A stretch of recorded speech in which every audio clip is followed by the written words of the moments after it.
సినీ నటుడు మంచు మోహన్ బాబు కుటుంబ గొడవలు అందరూ ఊహించినట్లుగానే పోలీస్ స్టేషన్ వరకు చేరింది. తనపై గుర్తు తెలియని వ్యక్తులు 8వ తేదీన ఉదయం 9 గంటల ప్రాంతంలో దాడి చేశారని మోహన్ బాబు కుమారుడు సినీ నటుడు మంచు మనోజ్ పోలీసులకు ఫిర్యాదు చేశారు. హైదరాబాద్ శివార్లోని పహాడీ షరీఫ్ పోలీస్ స్టేషన్ పోలీసులకి మనోజ్ లిఖితపూర్వక ఫిర్యాదు ఇచ్చారు.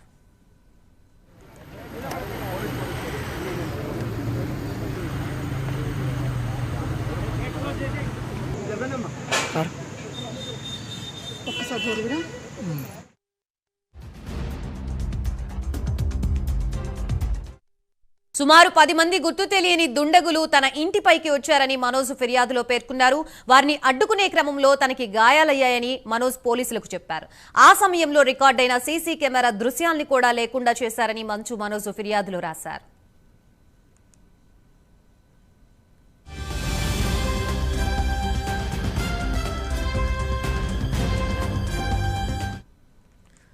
మరోవైపు దాడికి కారణం తెలియదని మంచు మనోజ్ తెలిపారు. తనకి తన కుటుంబ సభ్యులకి ప్రాణహాని ఉందని మంచు మనోజ్ ఆందోళన వ్యక్తం చేశారు. మంచు మనోజ్ ఫిర్యాదుని స్వీకరించిన పహాడీ షరీఫ్ సీఐ గురువారెడ్డి కేసు నమోదు చేసి దర్యాప్తు ప్రారంభిస్తామని చెప్పారు.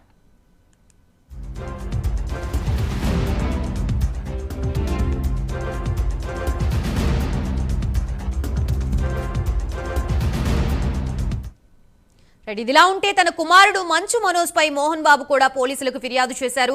ఈ మేరకు రాచకొండ సిపి సుధీర్ బాబుకి మోహన్ బాబు లేఖ రాశారు.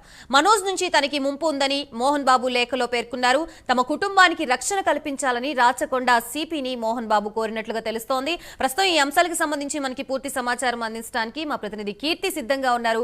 కీర్తి, చెప్పండి, మొత్తానికి మంచు ఫ్యామిలీ గొడవలు అనేవి పోలీస్ స్టేషన్ దాకా చేరాయి. ఇరువురు కూడా పోలీస్ స్టేషన్ లో ఫిర్యాదు చేసినట్లుగా తెలుస్తుంది. ఇటు మంచు మనోజ్ అలాగే మంచు మోహన్ బాబు, అసలు ఫిర్యాదులో వాళ్ళు ఏమేమి మెన్షన్ చేశారు, డీటెయిల్స్ ఏంటి?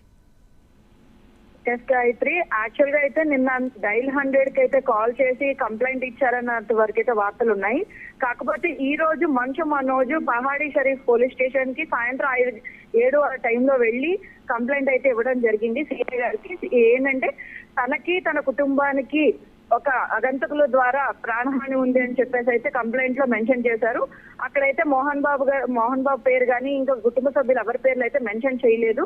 కేవలం ఏంటంటే తనకి రక్షణ కల్పించాలని, అదే విధంగా ఎవరో ఒక గుర్తు తెలియని 10 మంది తన కుటుంబం మీద దాడి చేశారని చెప్పేసి అయితే మనోజ్ ఆ కంప్లైంట్ లో రాయడం జరిగిందని చెప్పి సీఏ తెలియజేయడం జరిగింది. అదే విధంగా సీసీటీవీ ఫుటేజ్ కూడా మిస్ అయ్యింది, సో దీని మీద అయితే దర్యాప్తు జరపండి, వచ్చిన వాళ్ళు ఎవరో తెలియదని అయితే చెప్పడం జరిగింది. కాకపోతే కంప్లైంట్ లో అయితే విజయ్ రెడ్డి అని ఒక కిరణ్ అని ఒక 2 వ్యక్తుల తాలూకు పేర్లు మాత్రం మెన్షన్ చేశారని అయితే వెంట చెప్తూ ఉన్నారు సీఏ గారు. అండ్ అదే విధంగా ఈ దాడి ఎవరైతే చేశారు అని చెప్పేసి అయితే ఇంకా క్లారిటీ ఇంకా రాలేదు. సో ముఖ్యంగా చెప్పుకుంటే ఏంటంటే మనోజ్ అయితే కంప్లైంట్ ఈ రోజు కంప్లైంట్ ఇవ్వడం జరిగింది. 7 గంటల టైంలో కంప్లైంట్ ఇచ్చి CI Pahadi Sharif police station నుంచి వెళ్ళిపోయిన వెంటనే ఇలా మోహన్ బాబు కూడా రాచకొండ సిపి గారికి అయితే కంప్లైంట్ లేఖ రాసి పంపించినట్టుగా అయితే సమాచారం వస్తూ ఉంది. తనకి మంచు మనోజ్ నుంచి ప్రాణహాని ఉంది, రక్షణ కల్పించాలని మోహన్ బాబు కూడా రక్షణ కోరినట్టుగా అయితే ఈ లేఖలో మెన్షన్ చేసినట్టుగా తెలుస్తూ ఉంది. Right, thank you Keerthi.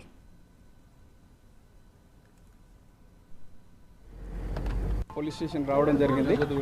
Police స్టేషన్లో ఒక పిటిషన్ లాడ్జ్ చేయడం జరిగింది. దాంట్లో ఏంటంటే నిన్న అతను ఇంట్లో ఉండగా అతను వాళ్ళ భార్య పిల్లలతో ఉండగా ఒక 10 మంది అన్నోన్ పర్సన్స్ ఇంటికి వచ్చినారు. ఇంటికి వచ్చి అరుస్తూ ఉన్నారు. నేను ఏంటని చెప్పేసి వాళ్ళ దగ్గరికి వెళ్తే అటాక్ చేసే ప్రయత్నం చేశారు. తర్వాత నేను కూడా వాళ్ళని పట్టుకునే ప్రయత్నం చేయగా వాళ్ళు పారిపోయారు. దాంట్లో భాగంగా నాకు కూడా దెబ్బలు తగిలినాయి. దాని తర్వాత నేను హాస్పిటల్కి వెళ్ళాను. తర్వాత సీసీటీవీ ఫుటేజ్ కూడా అంతా లేకుండా చేశారని చెప్పేసి దరఖాస్తు ఇవ్వడం జరిగింది. దానిపైన మేము కేసు రిజిస్టర్ చేసుకొని ఇన్వెస్టిగేషన్ చేస్తాం. పేర్లు ఎవరి మెన్షన్ చేయలేదు. 10 మంది అన్నోన్ పర్సన్స్ అని రాశారు. మోహన్ బాబు గారి పేరు లేదు, అందులో ఫ్యామిలీ మెంబర్స్ పేరు కానీ ఎవరి గారు మెన్షన్ చేయలేదు. అది ఎందుకు దాడి చేశారనేది నాకు తెలియదు. నాకు, మా పిల్లలకు, నా భార్యకు థ్రెట్ ఉందని చెప్పారు. అందులో అది ఎందుకనేది తెలియదు.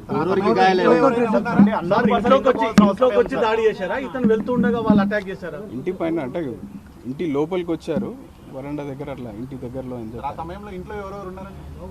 ఉన్నారు వాళ్ళు, ఫ్యామిలీ మెంబర్స్ ఎవరెవరు ఉన్నారో ఇన్వెస్టిగేషన్ ఇంకా తెలుస్తుంది. పిటిషన్లు అవన్నీ రాలేదు, ఇన్వెస్టిగేషన్ లో తెలుస్తుంది. అంటే మీకు డయల్ 100 తోని సమాచారం ఇచ్చారు, ఫస్ట్ అక్కడికి వెళ్ళారు, అప్పుడు ఉన్నప్పుడు మీ నిన్న యాక్చువల్లీ డయల్ 100 వచ్చింది, కాల్ వచ్చినప్పుడు మా వెహికల్ పోవడం జరిగింది. పోయినప్పుడు అక్కడ ఇష్యూ కూడా ఏం లేదు, ఎవరు ఏం లేదు.